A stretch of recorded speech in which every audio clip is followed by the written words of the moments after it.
If you're an RE teacher who wants to use more art, but lacks the confidence to do so, you may be pleased to find out that you don't have to be an artist to use art effectively.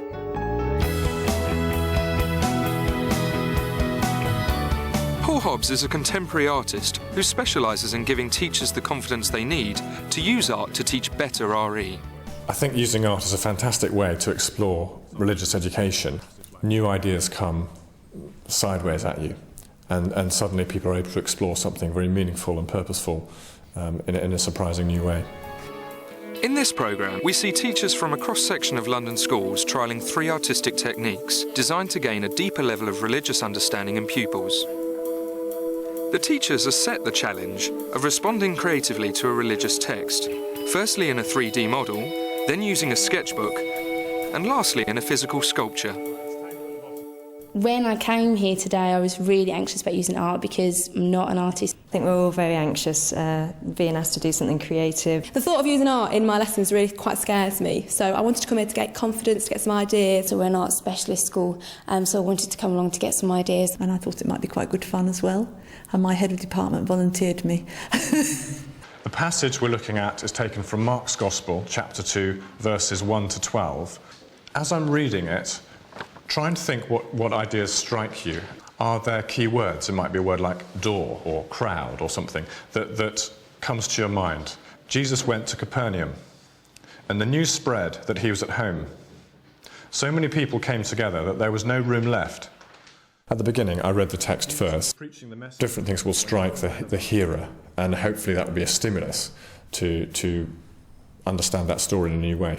Jesus was preaching the message to them when 4 men arrived, carrying a paralysed man.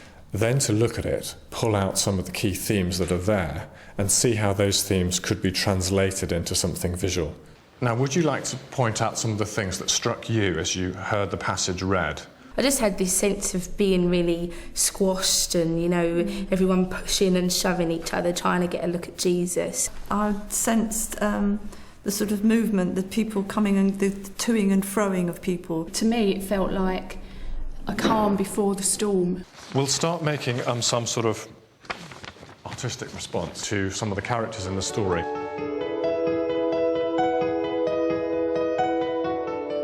We're now going to try and build a structure, and I suggest you team up with somebody else. You're just trying to sort of think, what are the barriers? I mean, if you used a spiky sort of barrier, what might that symbolise? How might that connect? All right, off you go.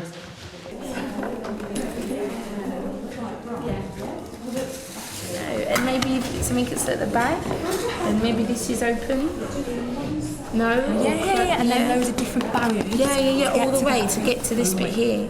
The workshop that we did on modelling was lots of fun. I found that really good, working with a partner as well to help me get over my inhibitions of art and made me think about the story in a different way. What I'd like you to do very briefly is actually now to tell us what you've made, what it symbolises, and how it connects with the text. This is a barrier of blindness, so there's an eye, a closed eye on the top to show blindness. On one side we've got the Pharisees represented with black spiky paper to show that they were quite blind to who Jesus was. So it's kind of like the physical disability, but also kind of like the spiritual disability of not being able to see who kind of Jesus was. The modelling workshop got me thinking and understanding how the different characters were as people and how they felt. So it kind of made me look at the text in a new way that I'd never done before. I kind of empathised more with the characters. So the blackness at the front here represents the sin which the paralysed man had. The next barrier here was his physical disability, which again is dark but isn't quite as solid. And then this was his journey to get to the freedom from sin. Well, different colours, and you're out of the box. The others have worked with boxes. You've taken a very different approach, which is great. So you actually have inside we have a yellow ball, yes, which actually represents the sort of glow and the light. We've both used that colour to represent sort of the Jesus and his sort of the sort of light and glow of warmth that he would be giving. And then this actually represents, what do we say, the calm, the combination, panic, you know, how people were feeling, chaos. Different emotions. Well done, everybody. I think you've done tremendous work in a short space of time. Wanted to actually step back a little bit and analyse how you felt about the process. I think they wouldn't get it to start with. I think that it'd take a long time to get them going, and we would have to give them examples. I think once they got going, then it'd be great. I think for children, if there was something that they felt that attracted them, I think they could immediately start doing things. So it's starting from their comfort zone and then challenging them with the idea to move outside of that. You know, work with the art department as well, find out what the art department are doing, and find out what, depending on what, you know, year group you're going to use this with, whereabouts they are in their knowledge of art and things as well. And the art teacher will say, well, you could do it this other way. Yeah. And they might improve on the idea that you're starting with. Yeah, definitely. So, yeah, it'd be great.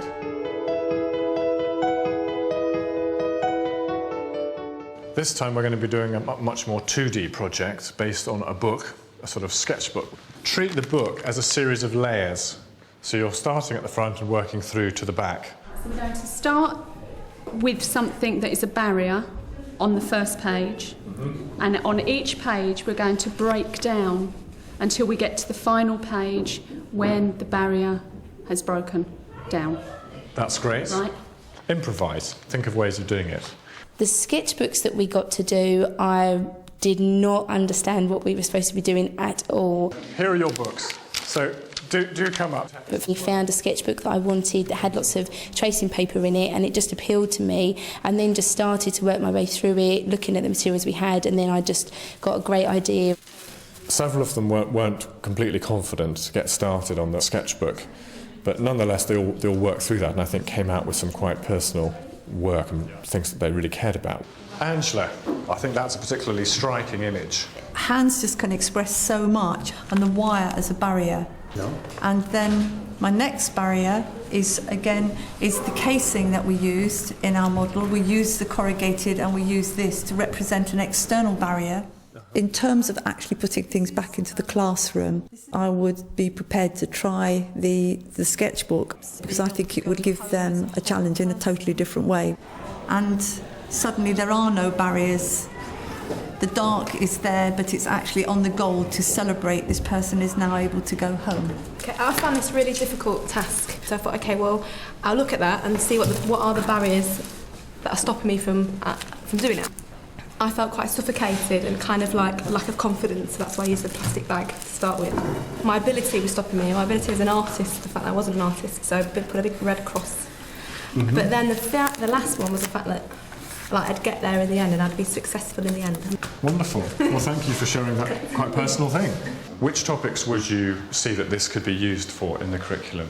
We've just started teaching Buddhism at Key Stage 4, and they find it really difficult to grasp the concept of it. So something that I was thinking is you could have, nirvana at the end, say as your end page, and then, all the barriers of how people can get to that in the modern world. So with the storybook, quite a lot of religious faith started to do with journeys. So Muhammad and Moses, you can have their journey through it, maybe the barriers that they went through to get to their end journey. How do you imagine this in the classroom with maybe you've got 30 kids? I think they would find it quite difficult because they have to come to terms with maybe issues in their lives that they find it hard to deal with. So it's a danger and a fantastic possibility. That personal aspect needs to be handled carefully and sensitively. Maybe with year 10s, if you were exploring sort of more difficult social issues and things like that, then I think you could actually deal with it in a much more sort of deeper way. You could actually set this as a possible homework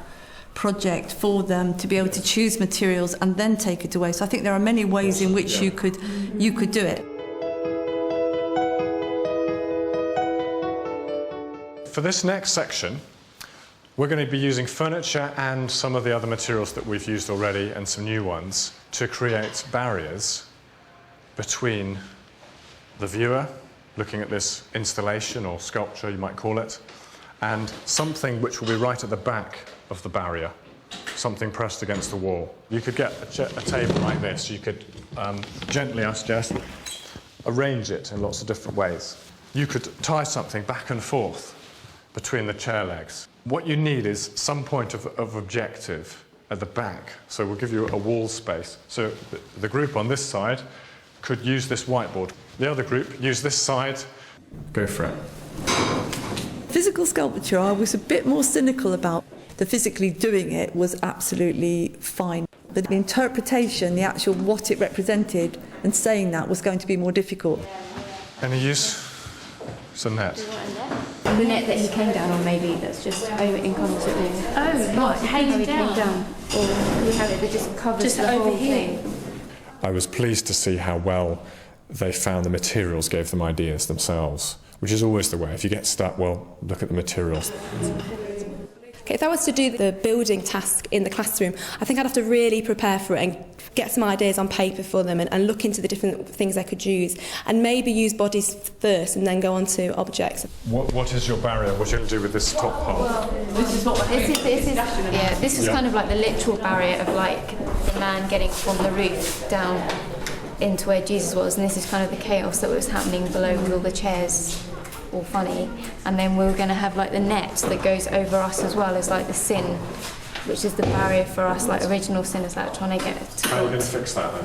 we were just going to throw the net over us. We were actually going to be in. Oh, you're actually going to be in it? Oh, excellent. That's great. Getting children to work together and to work with different people, it's not always something that children do very readily. The sort of activities that we were doing today would enable that to happen. You're only light. It's going to get caught in my hair. I think you would see some interesting outcomes from it and some different friendships. I'll just throw it over. Do we get a Turner Prize for this? I think so. You might. Well done, folks. You worked tremendously well. Who wants to talk about the barriers here and what they symbolise? The actual table that we're standing on is the physical barrier of when the sick man was lowered through the roof. The chairs are all kind of the chaos and all that kind of stuff that happened. The netting is like original sin, and then the white string is like our personal sin that we all kind of enwrap ourselves in. So trapped in sin of different kinds. Wow, collective and personal. Yeah. Scary stuff. So you need to get out of it. Quite a different piece, a lot more sort of detail, but you're not actually in it. The bottom is the barrier of the crowd, and this bit here, this tape, is meant to be like a no entry kind of sign. These are all the barriers that you have to go to get to when you're questioning your faith. Why did you use yellow in that way? It signifies the light of Christ. Okay, so there is a way. There is a way through somewhere, which opens up. If you're prepared to battle and get through, there is light at the end. Light at the end. Brilliant. Today, I think people went through a few pain barriers to say, oh, I can do that. It wasn't as bad as I thought. It's been great seeing the colour that you brought to this project, really, and the imaginations and things there. So thank you for giving of yourselves, and I hope that, when you do this with children in different classes, they'll get the same out of it that I think you've got out of it today. Hope you will. By the end of the day, the inhibitions were gone. There was more understanding there of what was being asked of us as well, and I definitely had come out of my comfort zone. I think we did come together as a group, seeing that this was a valuable workshop. I think there are major things that we could take back into the classroom. I'll use these activities with barriers when we do prejudice and discrimination in my RE and in my citizenship teaching. It's good that these ideas are things that you can use across all the age ranges, across the whole curriculum as well. So yeah, I'll definitely use them a lot. More confident artist now? I think so, yeah, just about. Yeah.